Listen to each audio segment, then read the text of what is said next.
लोक प्रशासन द्वितीय वर्ष के विद्यार्थियों का स्वागत करता हूं। हम विश्वविद्यालय अनुदान आयोग के भाग 3 में आज विशेषकर विश्वविद्यालय अनुदान द्वारा जो भी कार्य किए जा रहे हैं उसमें जो समस्याएं आ रही हैं उन समस्या क्षेत्रों का विस्तार से जानकारी हासिल करेंगे। तो देखिए, हाल ही में नैस्कॉम और मैकिन्से द्वारा एक शोध किया गया और ये पता लगाने की कोशिश की गई कि मानकीय विषयों में यानी ह्यूमैनिटीज़ में उन्होंने पता लगाया कि 10 में से 1 और इंजीनियरिंग में डिग्री ले चुके 4 में से 1 भारतीय छात्र ही नौकरी पाने के योग्य पाए गए। इसका मतलब ये हुआ कि लगभग जितने भी ह्यूमैनिटीज़ में आर्ट्स है, सोशल साइंस के जितने भी विषय हैं उसमें मात्र 10% विद्यार्थी जो भारतीय विश्वविद्यालयों में अध्ययन करते हैं वे किसी न किसी रूप में नौकरी करने योग्य पाए गए। यानी उनकी जो एम्प्लॉयबिलिटी है रेट वो ओनली 10% है और जबकि इंजीनियरिंग करने वाले जो छात्र हैं उसमें 25% है। तो ये जो आंकड़े हैं बड़े चौंकाने वाले हैं। यह क्या दर्शाता है? यह दर्शाता है कि भारत में यद्यपि शिक्षा का स्तर अन्य विकासशील देशों की तुलना में बेहतर तो है, परंतु जो गुणवत्ता होनी चाहिए यानी कि जो शिक्षा के उपरांत, उच्च शिक्षा के उपरांत जो विद्यार्थियों में कौशल संवर्धन होना चाहिए या जो ज्ञान होना चाहिए या किसी कार्य को करने की क्षमता होनी चाहिए, वो एक उस स्तर का नहीं है जिसके आधार पर उन्हें उनकी एम्प्लॉयबिलिटी यानी कि बाज़ार में उनको नौकरी मिल सके। तो पढ़े लिखे हैं परंतु काम के नहीं हैं। यह एक बहुत बड़ा आरोप नैस्कॉम और मैकिन्से ये इन्होंने जो शोध किया इन संस्थानों ने लगाया। तो ये जो बात है यह यूजीसी के समक्ष एक चुनौती के रूप में आई कि यूजीसी का मूल उद्देश्य तो यही है कि भी विश्वविद्यालयों में जो अध्ययन अध्यापन कराए जा रहे हैं उनके जो करिकुलम है उसका जो मानक स्तर है उसको निर्धारित करना। तो कहीं ना कहीं यह यूजीसी के कार्यप्रणाली पर एक प्रश्न चिन्ह लगाता है, या यूँ कह लीजिए कि जितने भी विश्वविद्यालय भारतवर्ष के उनका जो प्रोडक्ट है, उत्पाद है, उनकी गुणवत्ता पर प्रश्न चिन्ह लगाता है। इसी तरीके से आप देखिए एक NAAC NAAC है, राष्ट्रीय मूल्यांकन और प्रत्यायन परिषद के शोध के अनुसार अब भारत के 90% कॉलेज और 70% विश्वविद्यालयों का जो स्तर है बहुत ही कमज़ोर है। तो अब ये जो स्तर है वो कई दृष्टि से, जैसे कि जो शिक्षण जो संस्थान है उनका जो ढांचा है, उनकी जो कार्यप्रणाली है, उनका जो सिलेबस है और जो पढ़ने पढ़ाने का जो तौर तरीका है, ये इन सब का एक सम्मिलित प्रभाव अगर देखा जाए तो उस दृष्टि से कॉलेज और विश्वविद्यालयों की जो स्थिति है वो स्तरीय नहीं है, स्तर बहुत ही कमज़ोर है। तो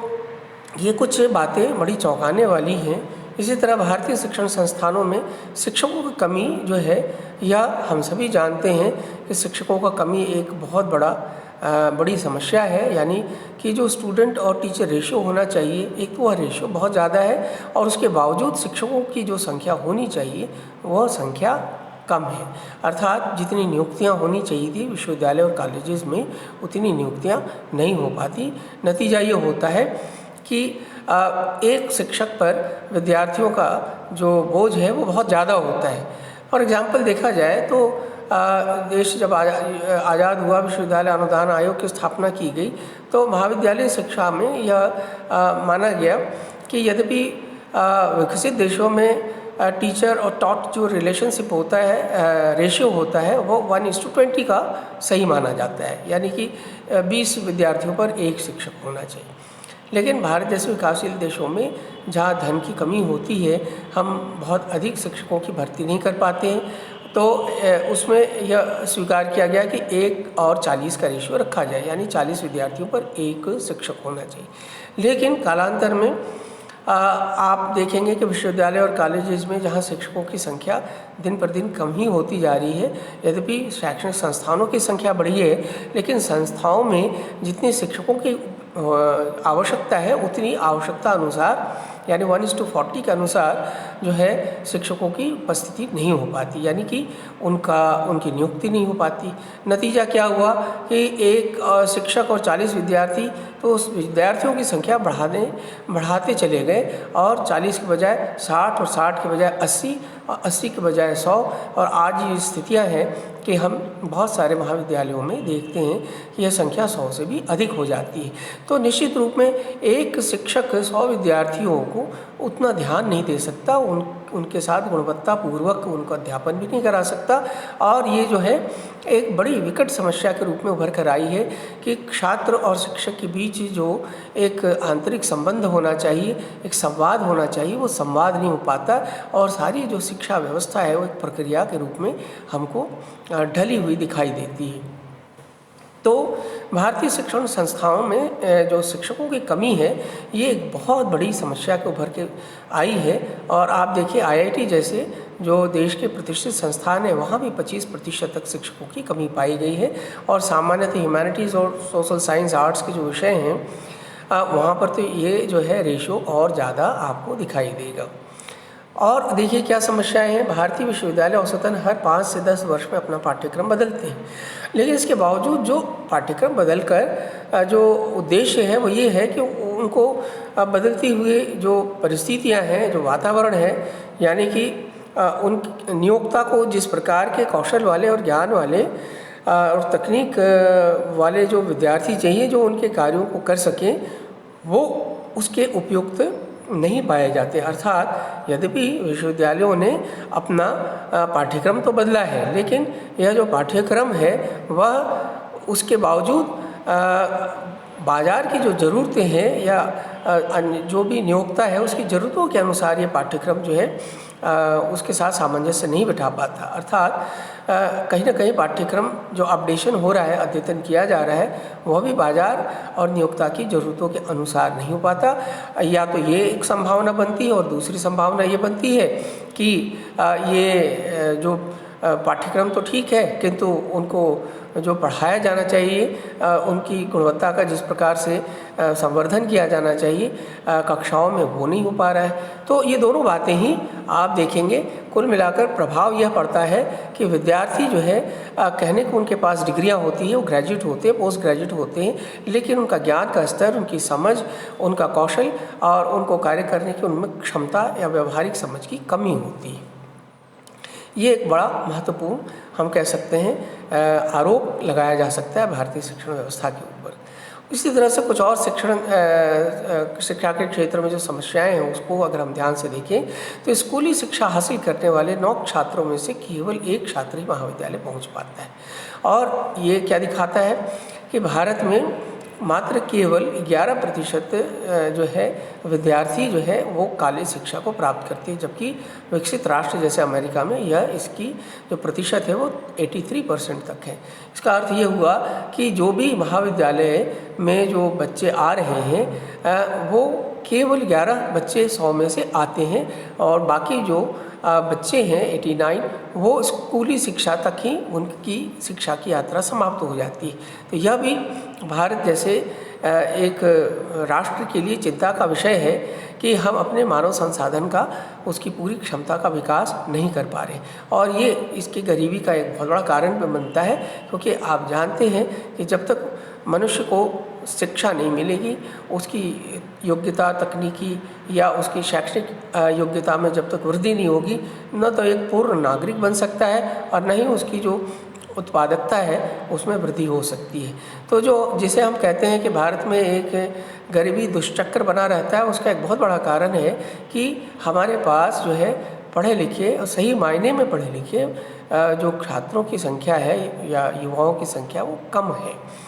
और इसका नतीजा होता है कि बहुत ही कम अनुत्पादक जो वो बहुत कम अनुत्पादक बनते हैं, उनकी प्रोडक्टिविटी लेवल कम होती है, लेबर ज़्यादा करते हैं और आमदनी उनकी कम होती है। इस प्रकार से एक जो युवा है वह अपने परिवार का सही तरीके से भरण पोषण नहीं कर पाता, फिर उसके बच्चों को भी वो सारी समस्याएं झेलनी पड़ती है, क्योंकि उसके पिता के पास जो है पर्याप्त धन नहीं होता है कि उनकी शिक्षा पर खर्च कर पाए। तो इस प्रकार से भारत में जो गरीबी का दुष्चक्र है, जिसको परपेचुअल साइकिल ऑफ पॉवर्टी कहते हैं, उस पॉवर्टी का एक बहुत बड़ा कारण है कि हम अपने बच्चों को उच्चतर शिक्षा से वंचित रख पा रहे हैं, मतलब उन्हें शिक्षा दे नहीं पा रहे हैं जितना उनको मिलना चाहिए। और इसका एक बहुत बड़ा कारण है कि हम कहीं ना कहीं उनको उच्चतर शिक्षा के लिए प्रमोट नहीं कर पा रहे। या तो धन की कमी है, संसाधनों की कमी है, जिसके हमने जिक्र किया कि एक तो संस्थाओं की संख्या कम है, शिक्षकों की संख्या कम है, और हमारे पास इतने साधन नहीं है कि हम जो है पर्याप्त रूप से शिक्षक और संस्थान खड़े कर सकें और सभी को उच्चतर शिक्षा उपलब्ध करा सकें। यद्यपि इस दिशा में देश की आज़ादी के पश्चात बहुत कार्य हुआ है और शिक्षा का स्तर बढ़ा है, लेकिन फिर भी अगर हम वैश्विक स्तर पर इस अनुपात को देखें तो पाएंगे कि हमारा जो अनुपात है वह बहुत ही कम है। तो अब देखिए, इस अनुपात को यानी 11% से अगर 15% अगर हम ले जाने का लक्ष्य रखें तो इसके लिए भारत को लगभग 2,26,410 करोड़ रुपए का निवेश करना होगा, जबकि 11वीं पंचवर्षीय योजना में इसके लिए मात्र 77,933 करोड़ रुपये ही का प्रावधान किया गया था। इसका अर्थ ये हुआ कि शिक्षा के क्षेत्र में जितना हमें इन्वेस्ट करना चाहिए उतना हम इन्वेस्ट नहीं कर पा रहे। तो ये कुछ समस्याएं थी जो उच्च शिक्षा के क्षेत्र में हमें दिखाई देती हैं, और NASSCOM जैसे संस्थानों ने यह उद्घाटित किया, और ये इन प्रमुख समस्याओं को ध्यान में रखकर विश्वविद्यालय अनुदान आयोग ने कुछ नए पहल किए, जिसके बारे में हम चर्चा करते हैं। तो देखिए, विश्वविद्यालय अनुदान आयोग ने, जिसका मुख्य उद्देश्य है देश में उच्च शिक्षा के मानक स्तर को निर्धारित करना और उच्च शिक्षा के विकास के लिए अनुदान देना, तो उसने यह प्रयास किया कि देश में अनुसंधान की संस्कृति को बढ़ावा देने हेतु उसने scheme for transdisciplinary research for ideas developing economy, यानी स्कीम, ये इसको शॉर्ट में आप स्ट्राइड कह सकते हैं, इसकी घोषणा की। ये इसका एक ही उद्देश्य था कि एक जो ग्रेजुएट है या पोस्ट ग्रेजुएट है वह उसकी एम्प्लॉयबिलिटी को कैसे बढ़ाया जाए, यानी चाहे किसी विषय में मानविकी हो, चाहे वो कला हो, चाहे वो विज्ञान का विषय हो, तो जो विद्यार्थी ग्रेजुएशन करता है, पोस्ट ग्रेजुएट करता है, तो वो केवल किसी एक विषय के आधार पर ही उसकी जो एम्प्लॉयबिलिटी है, यानी कि उसकी नियुक्त हुए जाने की जो संभावना है, किए जाने की संभावना है, उसको कैसे बढ़ाया जाए।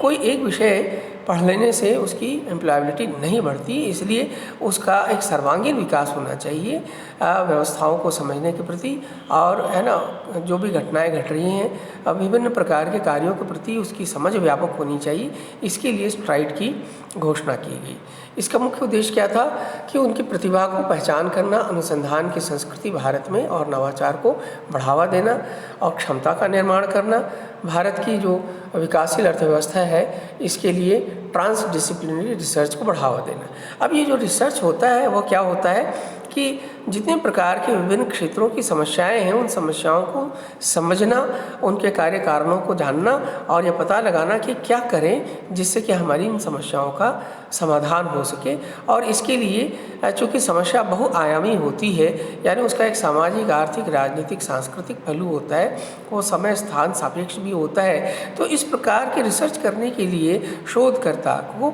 जो है बहुत सारे विषयों की जानकारी होनी चाहिए, यानी कि व्यापक जो है ज्ञान के परिप्रेक्ष्य में ही आप समस्याओं को समझ सकते हैं और उसका समाधान ढूंढ सकते हैं। और इसीलिए ये ट्रांसडिसिप्लिनरी रिसर्च को बढ़ावा देने का प्रयास किया गया, ताकि जो उच्च शिक्षा से जुड़े विद्यार्थी हैं और जो शोधार्थी हैं वो पता लगा सके कि हम किस प्रकार से त्वरित आर्थिक विकास कर सकें, हम अपने विभिन्न सामाजिक राजनीतिक समस्याओं का कैसे समाधान कर सकें। ये इसके लिए ट्रांसडिसिप्लिनरी रिसर्च की आवश्यकता महसूस की गई और यह प्रयास स्ट्राइड के माध्यम से किए जाने का प्रस्ताव रखा गया। इसी तरीके से आप देखें, मानविकी और मानव विज्ञान के संदर्भ में विशेष ध्यान देते हुए बहुत संस्थागत नेटवर्क तथा प्रभावी रिसर्च परियोजनाओं को फंड प्रदान करने का भी UGC ने पहल किया। अन्य जो प्रमुख बिंदु हैं उसमें देखिए उन अनुसंधान परियोजनाओं को सहायता प्रदान करेगा यूजीसी जो सामाजिक रूप से प्रासंगिक होने के साथ साथ स्थानीय रूप से आवश्यकता आधारित या राष्ट्रीय स्तर और विश्व स्तर पर महत्वपूर्ण है। यानी कि जो स्थानीय स्तर पर जो समस्याएं हैं उन समस्याओं को समझना और कैसे उसका निराकरण किया जाए, चाहे वह औद्योगिक क्षेत्र से संबंधित समस्याएं हो, कृषि क्षेत्र से संबंधित समस्याएं हो या सामाजिक जो समस्याएं हैं उन समस्याओं को उसका अध्ययन किया जाए और कैसे उन समस्याओं का समाधान किया जाए, इसके लिए रिसर्च की आवश्यकता होती है। और ये अनुसंधान जो परियोजनाएं चलाई जाती हैं उसकी फंडिंग बड़ी ज़रूरी होती है। यूजीसी एज ए शोध परियोजनाओं के लिए उसने फंड देने का निर्णय किया। तो ये स्ट्राइड के कुछ प्रमुख बिंदु हैं इसमें। और आगे आप देखें, अनुसंधान क्षमता निर्माण के साथ साथ बुनियादी व अनुप्रयुक्त तथा परिवर्तनकारी अनुसंधान का समर्थन करता है जो समावेशी विकास का ध्यान केंद्रित करने के साथ साथ राष्ट्रीय प्राथमिकताओं में भी योगदान दे सकता है। कुल मिलाकर यूजीसी स्ट्राइड के अंतर्गत चाहती है कि एक अनुसंधान की प्रवृत्ति पैदा की जाए उच्च शिक्षा के क्षेत्र में, जो आसपास की जो समस्याएं के प्रति जो छात्रों की समझ है वो बढ़े। यानी कि विश्वविद्यालय या कॉलेज स्तरीय जो अध्ययन अध्यापन है वह केवल पाठ्यक्रम तक ही जो है सीमित न रह जाए, बल्कि विद्यार्थी अपने आसपास की समस्याओं को देखे, समझे, जाने और उनके समाधान के लिए जो है प्रयास करे। यानी कि कारणों को पहले जानेगा तभी तो वो समाधान कर पाएगा। तो ये अनुसंधान की प्रवृत्ति को बढ़ावा देने के लिए यूजीसी ने स्ट्राइड के तहत जो है ट्रांसडिसिप्लिनरी ये एक्टिविटीज़ उन्होंने शुरू की। साथ ही साथ मजबूत नागरिक समाज के निर्माण हेतु नए विचारों, अवधारणाओं और प्रथाओं का विकास तथा विकास को समर्थन के लिए यह क्या करता है, यूजीसी अनुदान वगैरह देता है और फंडिंग करता है। तो स्ट्राइड जो था उसका उद्देश्य ये था कि केवल पाठ्यक्रम तक ही बच्चों का ज्ञान सीमित न रहे, बल्कि वह अपने वातावरण में जो समस्याएं आती हैं उन समस्याओं को देखे, समझे, जाने और उनके समाधान के लिए वह कुछ उपाय ढूंढे। तो इस प्रकार से एक आप कह सकते हैं उनकी एम्प्लॉयबिलिटी यानी कि उनके जो है नौकरियां पाने की संभावना उनकी बढ़ जाएगी, यानी वो अधिक बेहतर काम करने लायक बन जाएंगे क्योंकि उनको समझ है समस्याओं की। तो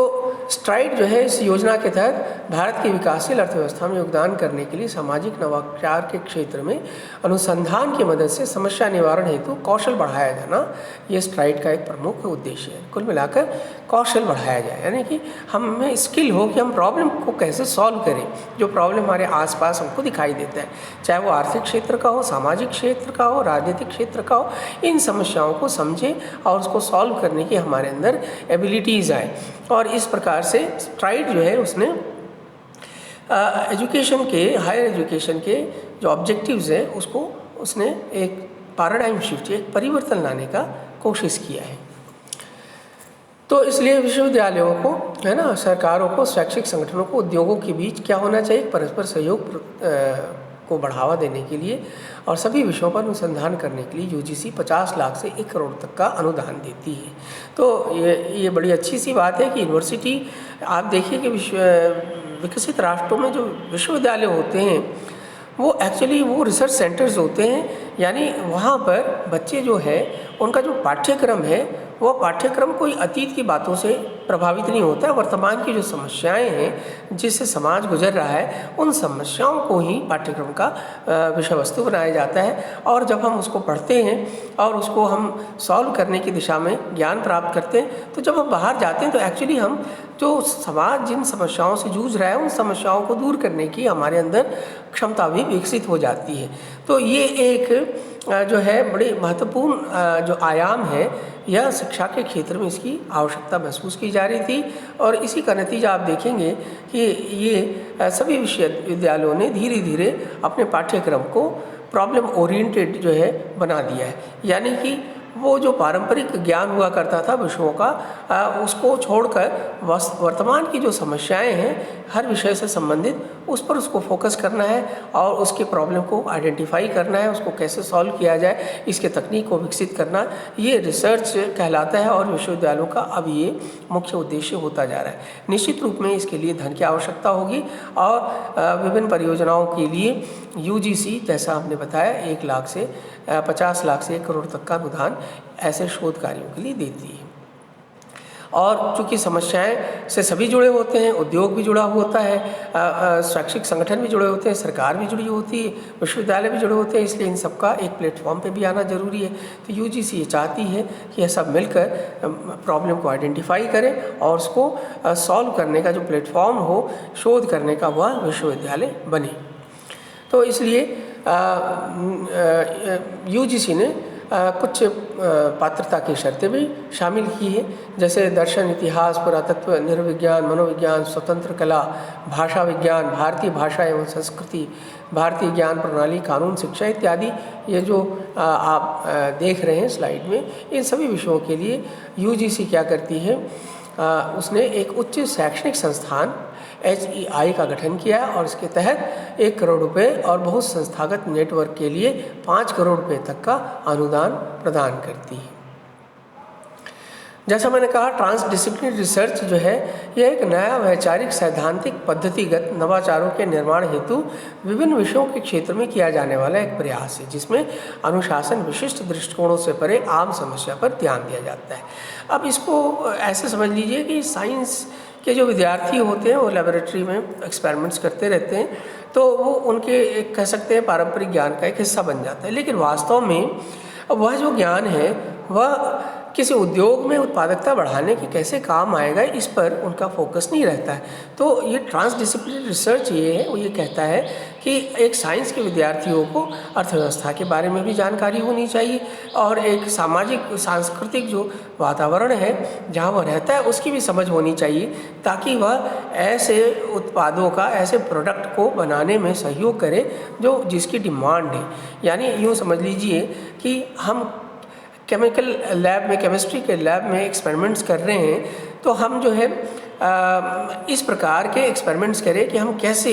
कुछ प्रोडक्ट जो बाज़ार में बिकते हैं या जिसकी डिमांड है उसको और कैसे बेहतर बनाएं और उसके और क्या जो है आर्थिक दृष्टि से बेहतर विकल्प हो, इस पर हमारा फोकस होना चाहिए। कहने का मतलब हम कुछ ऐसा एक्सपेरिमेंट करें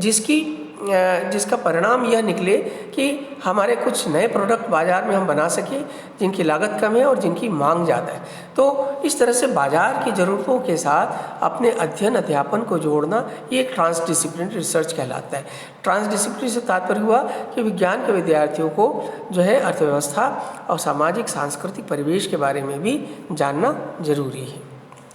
तो इसलिए शोध में ज्ञान के सैद्धांतिक प्रयासों से हटकर व्यवहारिक उपयोग की आवश्यकता को संदर्भित किया जाना, यही ट्रांसडिसिप्लिनरी रिसर्च का उद्देश्य है। यह अनुशासनात्मक दृष्टिकोण से परे बौद्धिक रूपरेखा की एकता पर बल देता है, यानी कि कोई भी ज्ञान जो है वो एकांगी नहीं हो सकता। हम किसी समस्या को अनेक विषयों में जो उपलब्ध ज्ञान है उन सब ज्ञान के समग्र दृष्टिकोण से ही उस समस्या का अध्ययन कर सकते हैं, उसको परिभाषित कर सकते हैं, उसका समाधान ढूंढ सकते हैं। और यही जो है उद्देश्य है ट्रांसडिसिप्लिनरी रिसर्च का, कि सभी विषय अलग अलग नहीं, उन सभी विषयों को की समझ होनी चाहिए। यानी साइंस के विद्यार्थियों को आर्ट्स की समझ होनी चाहिए, आर्ट्स के विद्यार्थियों को साइंस और कॉमर्स की समझ होनी चाहिए। तभी ऐसा जो विद्यार्थी होगा वो उसकी समझ व्यापक होगी, वो समस्या को सही तरीके से समझ सकता है और उसका समाधान ढूंढ सकता है। इसलिए यह बहु और अंतर अनुशासनात्मक अवधारणाओं के उपयोग में नवाचार को बढ़ावा देता है। तो ये सारी बातें जो हमने आपको बताई, वीडियो के इस भाग को हम यहीं समाप्त करते हैं। अब अगले भाग में हम विश्वविद्यालय अनुदान आयोग के अन्य जो आयाम हैं उसको एक्सप्लोर करेंगे, उसको जानने का प्रयास करेंगे। धन्यवाद।